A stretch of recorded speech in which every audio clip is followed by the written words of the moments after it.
Hello and welcome to the Curious Club. We've been travelling around a lot recently, but today we're finally back in the flagship branch here in Manchester. There's something really nice about coming home. The Curious Club is a podcast where we discuss everyday wellness. What is everyday wellness? It's wellness practices not told to us by an expert from, say, a study, but rather the attainable and down-to-earth things done by someone like you and someone like me.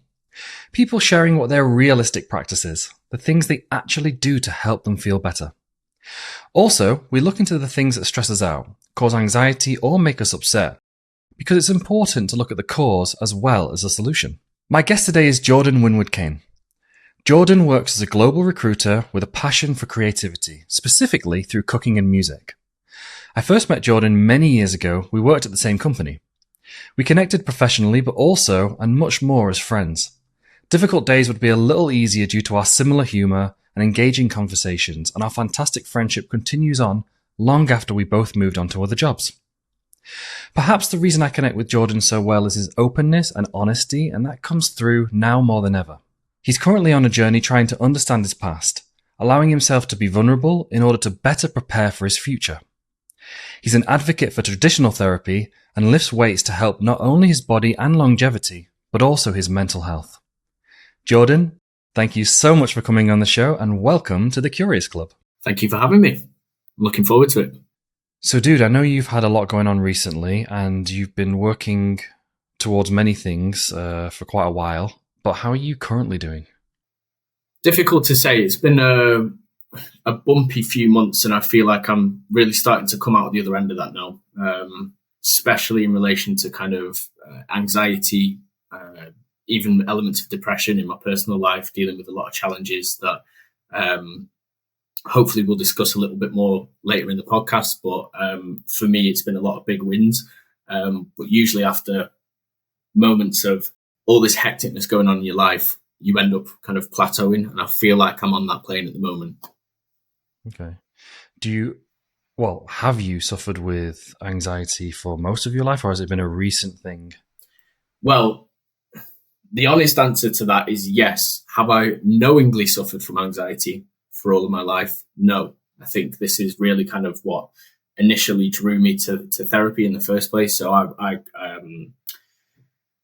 for me, my anxiety really kind of manifested itself in a physiological way. So I never really understood what this feeling was that I was feeling. But I went through my childhood, experienced a lot of trauma, which I only really kind of faced and have dealt with in the past couple of years, but I could never put a name to it. And as I've grown older, this trauma, this anxiety that I've held and really kind of stored inside my body started to bring itself out in a physiological way. So when I first started therapy, the sole purpose for me going there was because my anxiety was so bad from a health perspective and from a physiological perspective that I thought it was, I felt I was on a boat 24/7 on the ocean, just kind of undulating. There would just be bouts of me, feeling dizzy and my body felt like it was swaying, but there was actually no signs of that. And I'd been to doctors. I went to was fortunate enough to use the private healthcare I have to work to go see an extremely well credited, I don't know the word for it. Would it be like an oncologist, maybe? Someone that checks out. They basically checked my neck. They checked for signs of dizziness. They did a couple of tests where I covered one eye and things like that. Came back saying absolutely nothing's wrong, but he did point me in the direction that this could be anxiety related. At the time, I wasn't really ready to accept that. I just thought this has got to be something wrong with my body and something that I can fix. That was really kind of the start of my therapeutic journey. I went in with an idea of anxiety, and then you kind of peek behind the curtain, you open Pandora's box, and a million things pop out. To answer that in a bit more of a convoluted way, I think I've always been anxious, but that's only really stepped into my awareness the past few years. Okay. How long have you been with your current therapist, and have you ever had therapy before? I've had forms of counselling in the past, and I really use that to my advantage. And what I mean by that is when my parents split up, I was just coming into year 7, so I was 11 years old. I was about 6 months into school and my parents split up, and I saw that as an opportunity to take advantage of counselling and use it as a way to skip classes, and may or may not have used it as an excuse far after that counselling ended to get out of classes I didn't like. So that's a short answer to some therapy that I've had in the past. But my current therapist I've been with for, it must be just over 3 years now, taking a very recruiter approach to it. The way that I found my therapist, it wasn't through, a referral from anyone. I went onto the BCAA, which is the British Counsellors Association. You can find every single counsellor basically within your area that's registered and licensed. I went on there, I did a radius search of like 10 miles from where I live, and I read through every single person's description for like the first 10 profiles, shortlisted the ones that I felt resonated with me the most. And then either gave them a call or gave them a text and tried to figure out whether we would be compatible. So I think I'm very lucky that the first proper therapist I've had, or maybe not lucky because I spent a bit of time doing my due diligence on it, is the one that I still have now. Like, she's an absolutely fantastic woman, and she really understands how to get the best, hopefully the best out of me in the long term. That's interesting you say that, because I imagine for most people, they would be reluctant to start therapy. Maybe they think they don't need it, or they don't really understand it, or they think that it's embarrassing even. But it sounds like you were super proactive about finding not only a therapist, but the right therapist. I think it's really worth prefacing, yes, I was proactive, but it wasn't just an overnight thing. I didn't just decide one night that I'm going to go and do therapy. Like, this is something that I'd really toyed with. So my partner, she started therapy a few years prior to me. And I think that really kind of planted the seed for me to really start considering it. And I toyed with it. I'd messaged therapists in the past in a non-committal way. So it's like, yeah, this proactiveness happened, but it was a lot of steps to get to that point. It wasn't just an overnight thing. It really took a lot for me to actually step out of my comfort zone and start to accept help. Right. And how important do you think it is to find the right therapist, the one that you can just sort of gel with, like you can connect with and then open up with? Do you think that's super important, or it's like you can really speak to anybody? I think there is a massive advantage to having a therapist that you can gel with. And look, I'm speaking only from experience of exactly one proper therapist in my adult life. So I can't speak for others, but having known friends, and also my partner as well has had therapists that she perhaps hasn't gelled with in the past, there needs to be that kind of level of mutual respect and understanding for where you are in your journey. And therapists, and this I'm understanding from my therapist and also kind of researching it into as well. Every therapist has their own style. They have their own way of approaching it. I don't know specifically whether I do CBT or anything like that. I just know that we go into a session once a week and we talk for an hour. And usually that starts off with, how's your week going? And then we pick apart how that week's gone and almost kind of reverse engineer a lot of it. So it's very talking focused. There's not really been a lot of kind of situational aspects to it, where it's like, if this, then that. It's more like trying to work our way backwards and figure out what the root cause of that. 9 times out of 10, it's usually just something to do with your childhood. It's usually something to do with previous trauma, your relationship with your parents, your relationship with yourself, which is something that I'm learning a lot more recently as well. Obviously, we speak quite open about it, you and I, as friends. So, like, we're both big advocates for therapy, like, and not just therapy when, like, maybe you have a problem and then you need to find a therapist, but therapy when everything's going well, when you think everything's fine. I think it's good to be preventative with it rather than just have a problem and then need to speak to somebody and try and understand and dissect it. But I wouldn't say that you and I are the norm. I think there's a stigma around therapy still with many people, especially men. And I don't know really how to, it's a difficult one because you can't be too pushy with it, can you? You can't be too like, hey, speak to someone else, say you should really go and do it. It's so good to understand yourself and to improve your life and to give you clarity. In what way could you advise someone that it's actually a really good thing? Or would you not? They have to find it on their own? I've tried to advise in the past, and I've definitely taken my foot off the pedal in a lot of senses in relation to that. I think it's less about men not wanting to do therapy and more about men not wanting to talk, full stop. Like this concept of vulnerability is something new to me, and I am by no means the finished product in that sense. Like, I still have trouble being vulnerable around my partners, around my partner, around my friends, definitely around my parents, in particular, my dad. Vulnerability is a really hard concept to first grasp, and second to actually do as a thing. It's hard to allow others to see you in a state where you're not trying to be the tough person, or in my case, the anchor, the person that tries to keep everyone together and kind of act as that, almost that middle ground between people. So look, I would advocate therapy to anyone. And I have in the past been very much, direct with my friends and saying, I think you should go and do therapy. I think it will really help you because of X, Y, Z. The problem is, and this is coming retrospectively thinking about my journey and how I got to therapy, it took me 2 years to get to that point to actually even start to consider it seriously. So I think it's all well and good being able to say that. And I think there is probably a benefit in mentioning it, but I think there's that risk of trying to push someone too far too quickly when they're not ready themselves. They're not at the right point in their lives to do that. But if anyone ever wants to open that dialogue with me, I can talk until the sun comes up. Like, I'm more than happy to give an insight into what I've experienced. Yeah. So if it took you 2 years from starting therapy to when you started to really accept therapy. No, sorry, just to clarify on that, it took me around about 2 years to form the idea of going to therapy to actually go into therapy. Yeah. Okay.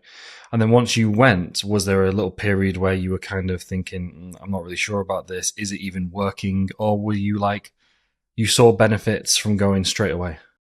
Yeah, I mean, the fortunate thing for me in this regard was, like I said, the initial thing that I went in for was this like overwhelming sense of health anxiety. I felt like I was on a boat. This was just like a really visceral reaction to anxiety, almost like a constant panic attack at every second of the day from waking up to going to bed. And the health anxiety aspect of it, it would be like having a small pain in your chest or a little headache. And for me, straight away, my mind would go to, I'm dying.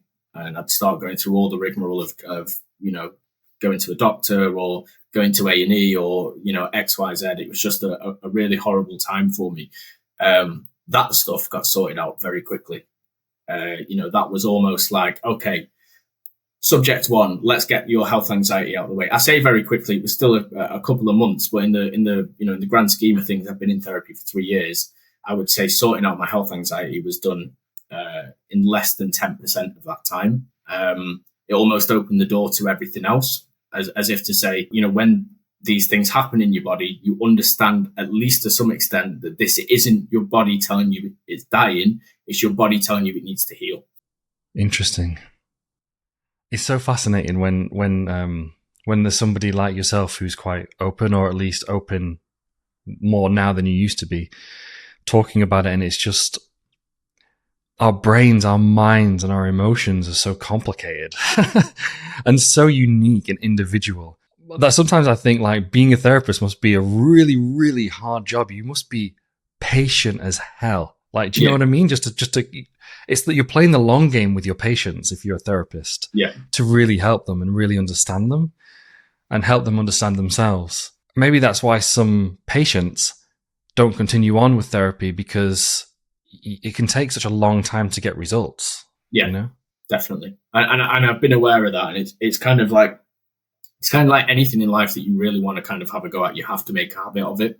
And there have been periods during, 3.5 years that I've been to therapy where I've just not booked it in. And it's gone a month or so. I've been a lot more consistent with it. I've been more consistent with it than I haven't, but there have been periods where it's just been like, more than anything, I don't want to go in there and feel that, feel that pain and relive those moments and discover those things about myself for an hour straight. There have been sessions where I've just been in there and been almost radio silent for an hour and just ingested information and thought as well, because one of the things that I've learned about myself in therapy is when I'm in my head, I spend almost every waking hour distracting myself from thinking of anything other than this baseline feeling of anxiety, what's going on underneath, what's causing it. And that manifests itself in social media. It manifests itself in playing games until my eyes bleed. It manifests itself in reading my book until 2 a.m. And it's almost like they just transition from one into the other seamlessly. It's like I'm in a game. The second my game is got a 5-minute break, I'm going straight to my phone and playing that, and then straight back on, and blah blah blah, and this cycle continues. So having that awareness, at least as a first step for that, I think has been really important. That even if I am in a position where I'm distracting myself all day, I can pull back from that 2 hours into a mindless brain rot session and be like, right, okay, that's happened, but I understand that's happened because of this, or because I've not addressed this. And I think that's been a real game changer. Yeah. So have you learned to identify what is causing you anxiety? Or do you have this, like you said, like this base level that maybe doesn't even have a cause, that is kind of just there? No, for sure. I would say that I'm learning what has caused my anxiety, and to not spend the next 20 minutes trauma dumping on it and going into it. I can pretty much follow the dots back step by step as to where that's come from, and it's certainly been from the age of birth up until about 16, 17. And there's overwhelming evidence within this period of time as to where that anxiety has come from, and the relationships I've had with each parent individually, and how that has manifested into some of the ways that I carry myself nowadays, how I deal with conflict, how I deal with confrontation, how I deal with my ability to tell the truth or tell a lie. Like all these things, I can at least have an awareness and stem them back. That's not to say that I've figured it all out and that I understand, because I think you would start with awareness, then you would almost kind of catch yourself in the moment, and then you would catch yourself before the moment arises. And I think they're probably a lot of the steps to healing. And I would say I'm in that middle ground at the minute where I'm kind of in between being aware after the fact and being aware during the fact. So I know recently you've had a big revelation, and we can go into that a little bit if you're comfortable, or not at all, no problem. But would you say at the moment, if you imagine you're balancing mental health, like matters of the head, trauma, chemical imbalances, things like that, emotional health, which is like your ability to foster positive relationships, to regulate emotions, and then your physical health, how are you at all three of those, considering where you're currently at with your therapy and such? I think I'm doing a better job at regulating my mental health. And I think this ties into exactly what I've just been saying, starting to become more aware of these markers as to when I'm kind of going into a rut or starting to feel depressed, and trying to understand and build my own almost library of things to help me get through those steps. My emotional health, which I would tie to things like emotional intelligence, I definitely feel is increasing at a rapid rate. I was even speaking to you prior to this podcast about mentioning that I've had a lot of crap go on recently, and I think it's almost been a revelation to the point where it's set me free in a lot of ways, going back to the relationship with my parents, and more specifically my mum in this case. Actually being able to confront a parent and tell them how you feel. I feel like that has been such a massive impact on allowing me to be a bit more confident in myself when it comes to having difficult conversations, and being able to talk about it without this attack on the senses and attack on the body. And then for my physical health, I started almost my fitness journey about 18 months ago now. And something that I've kept consistent in that time, working out at least 3-4 times a week, eating the right things 70% of the time. I'm not going to say 100. And also, even more recently, starting to engage in some physically intense sports, things like tennis and hopefully badminton. So they all play into each other, right? I think it's, I was explaining this to my partner the other day, and also to my therapist. I think when people look at these cycles of ups and downs, they almost imagine this circle that's continuing to go round and round in an everlasting, here's your sad moment, here's your happy moment, here's your sad moment, here's your happy moment. I think as you start to enter this journey of healing, I think your sad moments become less, and I think your happy moments become more.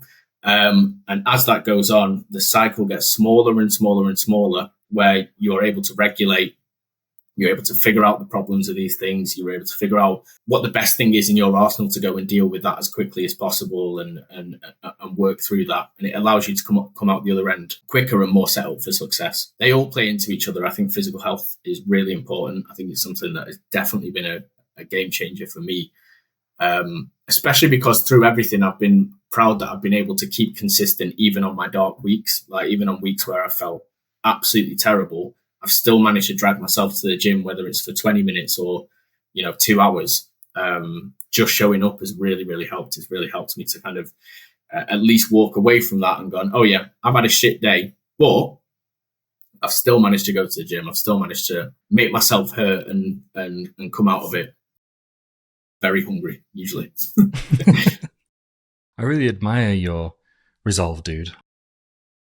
When I'm having a tough time, I find that my motivation and my determination it plummets. Like, I find it very hard to do stuff, but you're able to keep going. And I don't know. Do you know why that is? Have you got any guesses? I don't know why that is. And I don't know. I don't want to sound like I'm just some anomaly in that sense where it's like, I can turn all of my troubles into a plus or anything like that. I don't think that's the case at all. It's almost isolating it to one incident. We're talking about physical health, but things that are perhaps more important to your mental health, things like creativity. You mentioned right at the start of the call, I've got a big passion for cooking and music.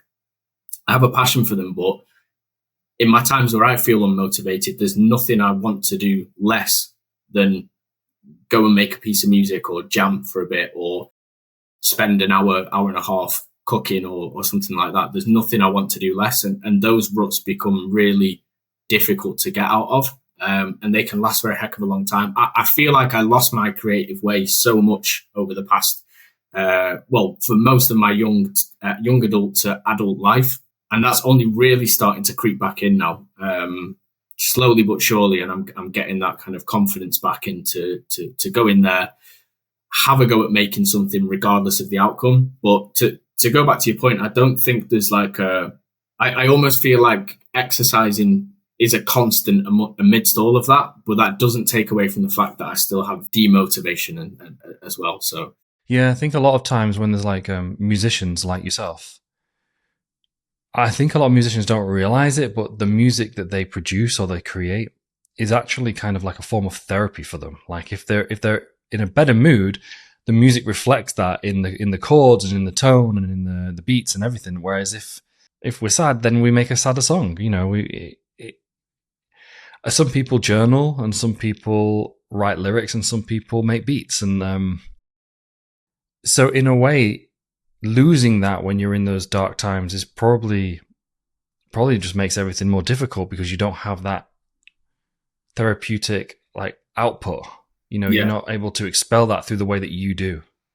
I have learned recently, and it'd be good to know what your thoughts are on this as well. My auntie actually has written a self-help book, and I'm going to do a disservice here because I don't know the full list of things that she does, but she lives in Ibiza with that side of my family, and she runs Reiki healing, very spiritual person, does a lot for empowering women through life coaching, as well as men as well. In the first 2 chapters of her book that she mentioned, she talks about creativity and how creativity isn't just defined by what we would typically think of as creative things. So music, art, cooking, or food in that case. But actually it boils down to really anything that uses that side of your brain. So it could be you're an accountant and you understand how to create a really well-run spreadsheet that's all automated, it's all singing and dancing, it does everything you want it to, and you created that as an individual. And the process of you creating that might have taken you 2 weeks and you poured everything into it. That's a form of creativity as well.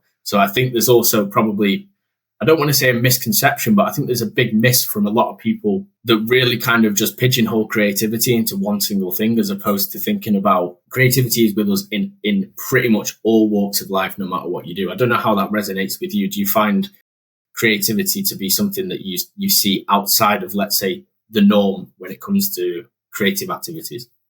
Well, honestly, for the most part, I would pigeonhole it in a little bit if I'm telling the truth. But I also understand and agree with what you and your auntie are saying.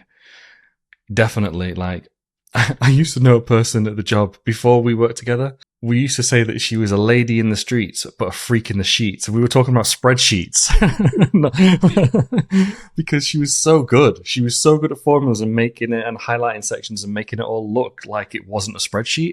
And yeah, of course, that's creativity. Or somebody who does a PowerPoint presentation and it looks super slick with awesome transitions and great graphs. And you know what I mean? There could be creativity in anything though, right? If you link passion to that thing that you're doing, I think creativity could be, there could be creativity in how you fold your clothes if you really wanted to. Like, I think it's a lot broader than we realize. What's the woman called who she's famous for tidying up?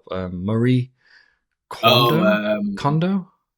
I think so, yeah. And she does everything's kind of rolled up and you've only got X amount of minimalist style. Yeah, so like she is creative in the way that she's doing that, in the way that she organizes, you know.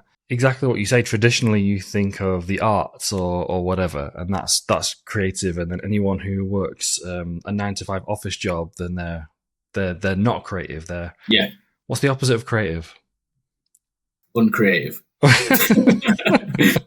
Yeah, but you know what I mean. But no, you're absolutely right. Why were we talking about this? I can't remember the initial point, but it felt right to say it. Okay, cool. So on that tangent, let's try and we'll reel it back in. But I do agree with you. Obviously, I know you, so this interview is a little bit different. But I would say from an emotional health point of view, and you wanting to go to therapy to understand yourself, but also, I guess, quote unquote, better yourself. Do you think the fact that you have a long-term partner who you adore, who you love, and who's a great person, do you think you do partly your therapy to improve yourself so that you're a better partner? Or do you think it's all for like yourself? And I don't mean that in a selfish way. Yeah. I mean, you're just doing it because you want to heal yourself. Yeah, the honest answer to that is certainly when I started it out, this was for me.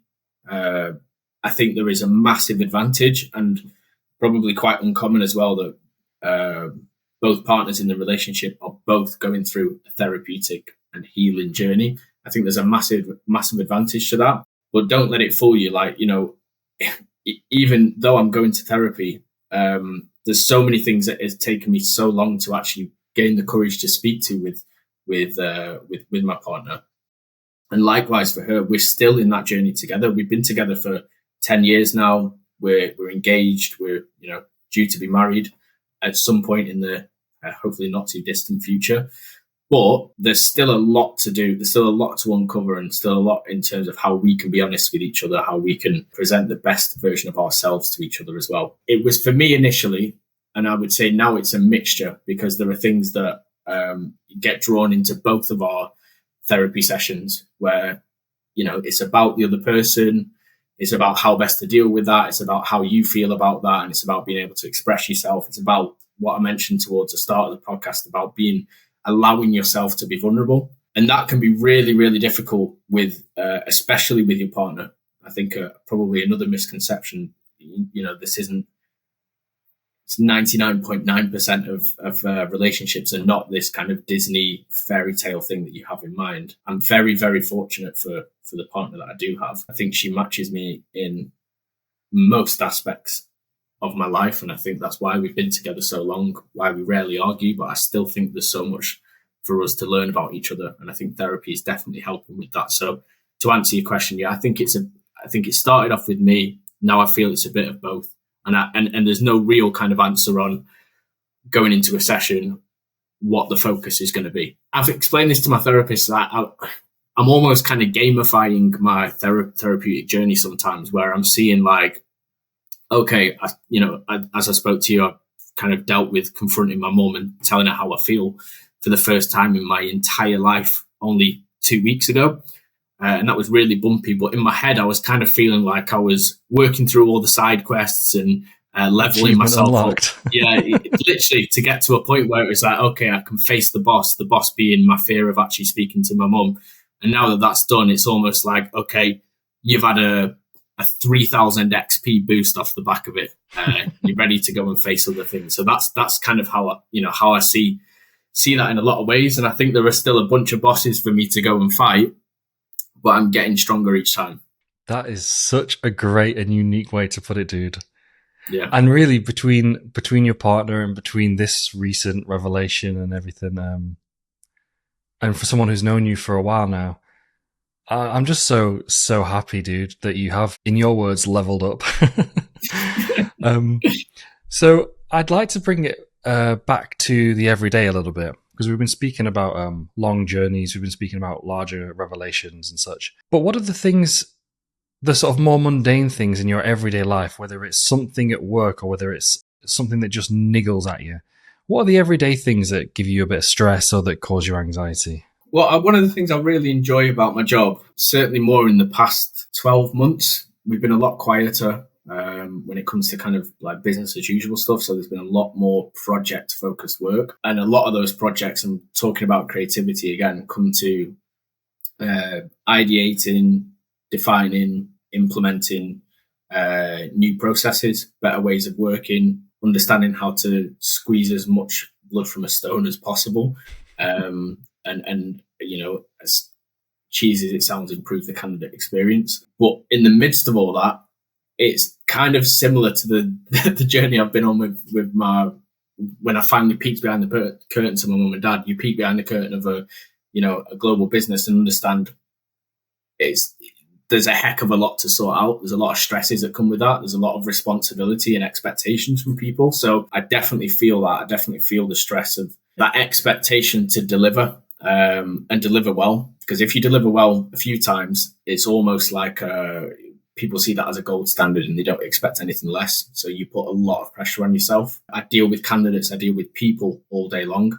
There are a lot of stresses that come with that. People are very, very unpredictable, no matter how much you think you've got it down to a fine art. So, that's the kind of stuff where I see stress. And how does it manifest for you? In what way? For me, for example, in the times when my stress sort of manifests as anger, something can be annoying me, and I build and I build and I build, and then I'll have a little 10-minute explosion. Think of a volcano. In that 10 minutes, if I am extremely reactive, I'm just a douchebag. If I'll say things that I'll regret, or I'll send an email that I wish I could retract, and then my anger drops real quick. After the 10-minute mark, it's almost gone.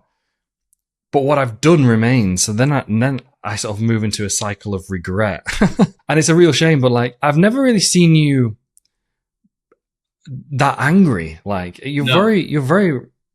You have a very chilled and relaxing demeanor. So how does it manifest for you when you are stressed? The exact same way, mate. I mean, look, it would have been really interesting to do this podcast 3 weeks ago and then do it again today and see how differently the answers would have been. Well, look, the anger goes somewhere for me. I just have built myself up through trying to protect myself as a child, trying to build up my walls, build them up really strong, that every time I feel anger, I swallow it down. And I don't think that means I've dealt with it at all. I think it means that I've swallowed it and it sits in a box somewhere. And I used an analogy. I used an analogy with my therapist very recently, actually, because I was watching a video of someone explaining how to make honey fermented chili sauce. And whenever you're making fermented sauce in a bottle, you're supposed to do a process of burping the bottle. So you have to release the gas, every few days, maybe once a week. I can't remember exactly, but you have to do that in order to alleviate that pressure. And I feel like I've got such a big store of anger, and it just pops out little bits like that. I get it out in the gym.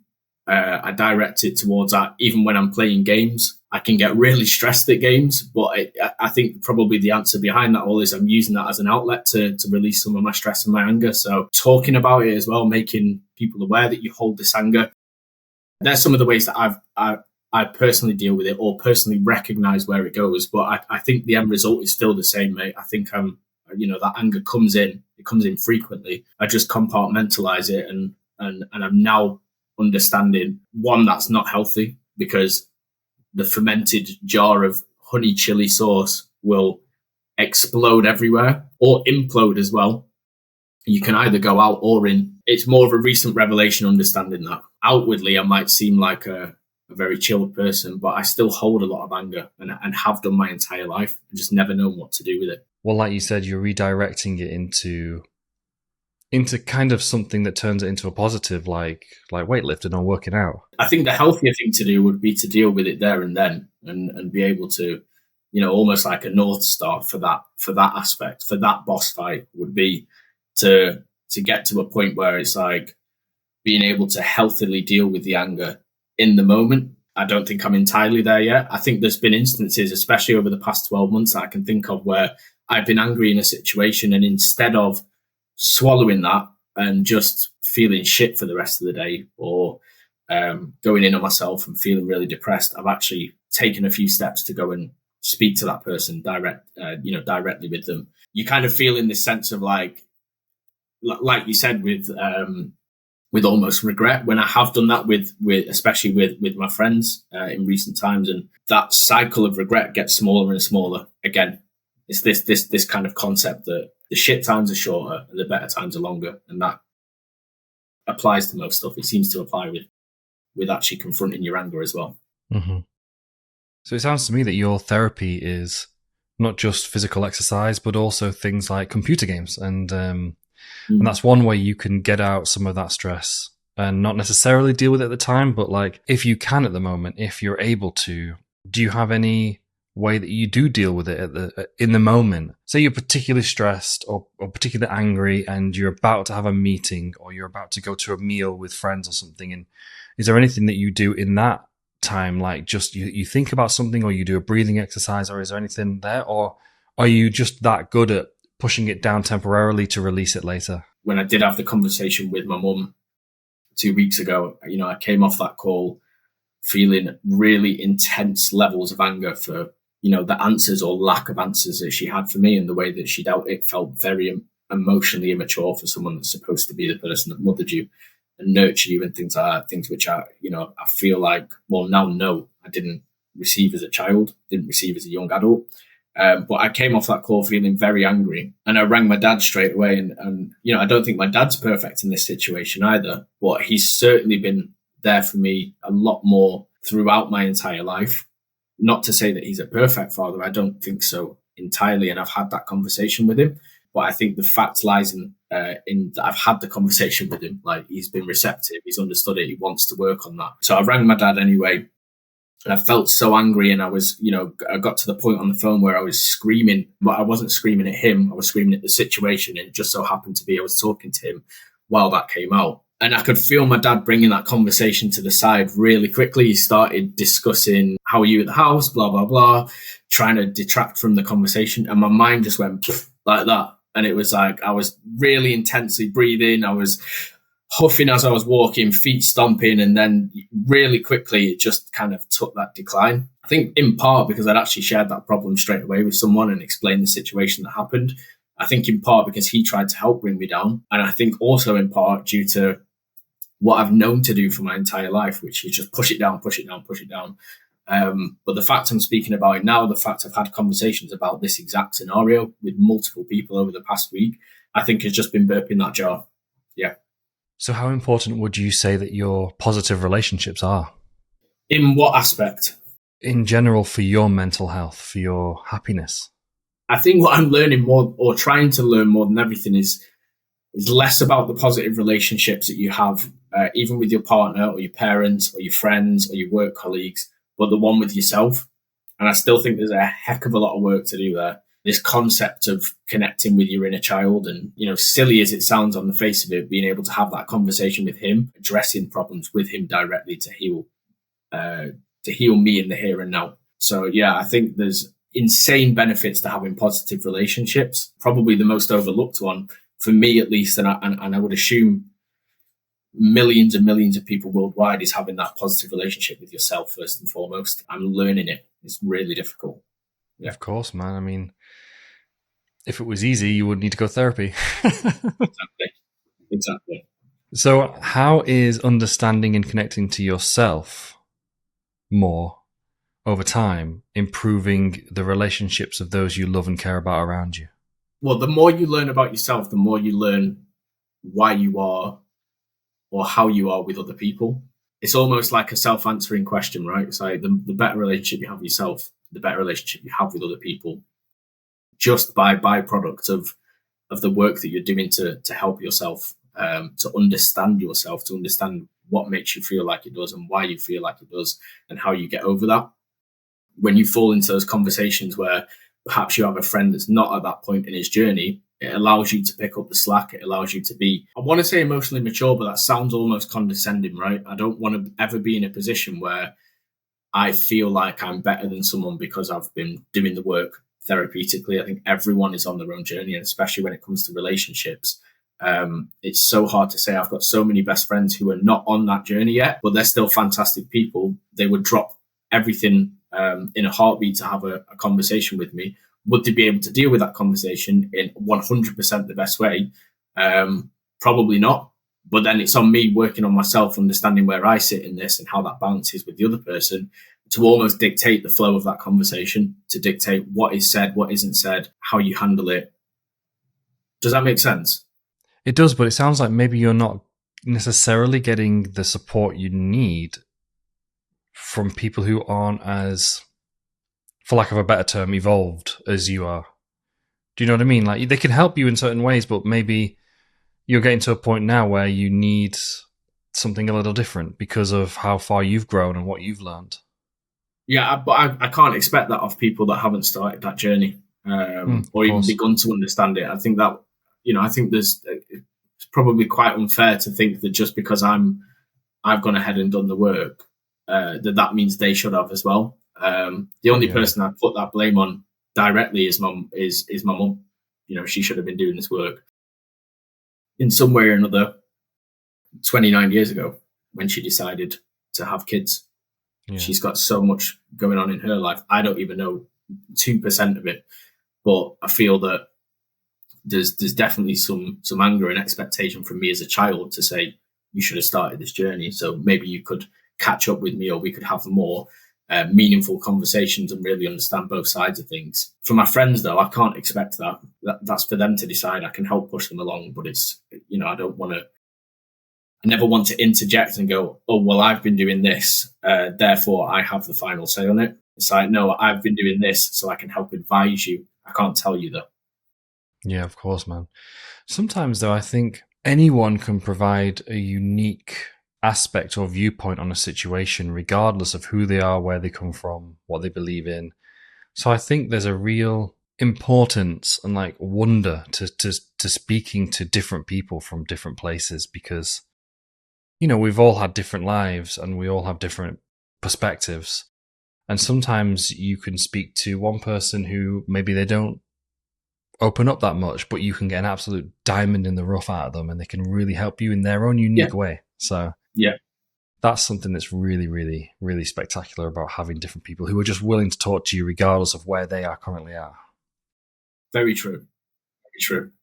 So we're coming to the end of the podcast now, but I have kind of a weird question, and I don't even know how you're going to answer this one.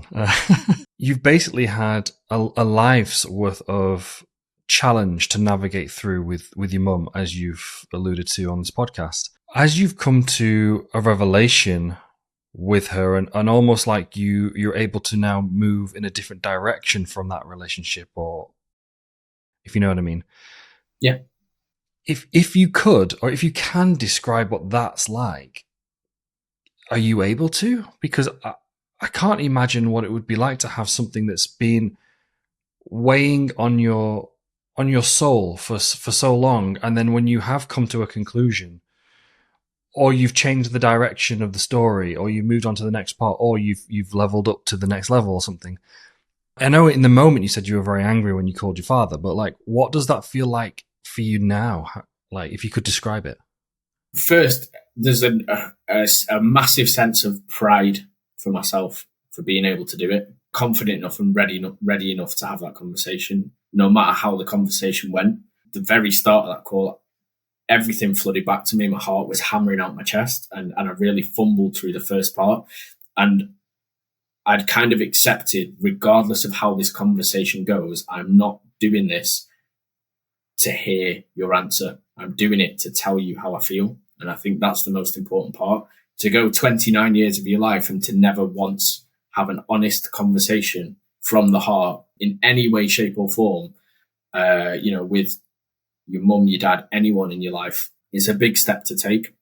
So where do I sit on that nearly 2 weeks after? I feel there's definitely some work still to do on it. I had a therapy session on Friday just gone, and when I was kind of retelling that story, there was still feelings of anxiety, and that would point to the fact that that's not a 100% healed and sealed deal. Like, it's not something that's 100% sorted in my mind, but it's definitely on the right steps towards that. It was just being able to say my piece and have her hear that, have her understand how that's made me feel, the ramifications that that's had on me as an adult and that have carried over from a child to an adult. So it's almost freeing in a sense. You understand where the line is and you almost kind of hit the ceiling on the topic. It's unequivocal. You understand without absolute doubt that this is where I stand, this is where you stand. We can move on. Almost an instant weight off my shoulders. And you got to a place where you were able to have that conversation, but do you yourself fully realize how brave it was? And you are. It's a very difficult thing to confront someone who is built up in whatever way they're built up in your mind for so long, for your entire life. So then to be at a place where you are able to understand who you are, what you need to say, what's happened, who they are to you, what they did or didn't do, what they did or didn't provide. But then to actually go through the act of having the conversation and confronting them about it, that's super, super brave, man. Like, do you ever think about it from that side? Like, that you were able to get to this place where you were actually able to do it? Like I said, I don't think I'd be having the conversation with you today if I didn't have that conversation 2 weeks ago. I think I probably would have spent the next 3 months giving you excuses. So I definitely recognize there's bravery to it. Do I understand how much? Probably not to its full extent, but I definitely recognize it there. And I appreciate it massively, that call I had with you, what you mentioned, what you said straight off the back of that in terms of how proud you are. And you almost recognize the bravery on that call as well. And I've had conversations with my partner. I mentioned it to my godmother as well. It's been the same message across the board. I'm proud of you. So I do understand, I do recognize that this is a big stepping stone, and I'm hopefully going to use that as we come to fight other bosses in the in the game that is life. Yeah. Beautifully put, dude. And what a fantastic way to end this conversation. Thank you so much. One, for just agreeing to be on here and to come on with me. I know it's sometimes like a friendship obligation for some people, but then also to come on and be so open and honest and vulnerable about what's been going on with you. Not just recently, but in the past as well. I'm just so well, proud is a perfect word, but just I'm so amazed at how comfortable you are speaking about it. You've always been sort of that way a little bit with the things that are challenging, but especially when it's something like this, and now you are in a place where you can discuss it so openly. Man, I'm just so happy you are in the place that you currently are, and I just can't wait to see what happens with you in the future. And I'm so happy and grateful for you as a person and as a friend. And man, thank you so much for coming on the podcast and having this conversation with me. Thank you for the opportunity, man. I think it's been another step on a healing journey to be able to speak this and have it kind of sit in a more public space, even if absolutely zero people listen to it. Once again, it's an expression of self. So yeah, thank you as always for putting a bit of faith in me and trusting me on that front. So yeah. And a huge thank you to you two for listening or watching and joining us for this amazing conversation. I'm so happy and grateful you're here and giving your time and attention to help this podcast grow and reach more like-minded people. Did you hear that? And I'm so grateful for the traffic outside my city centre apartment, staying mostly quiet. But seriously, I hope you have a lovely day or night, wherever you are, and don't forget to stay curious. Thank you for your amazing support, and ciao for now.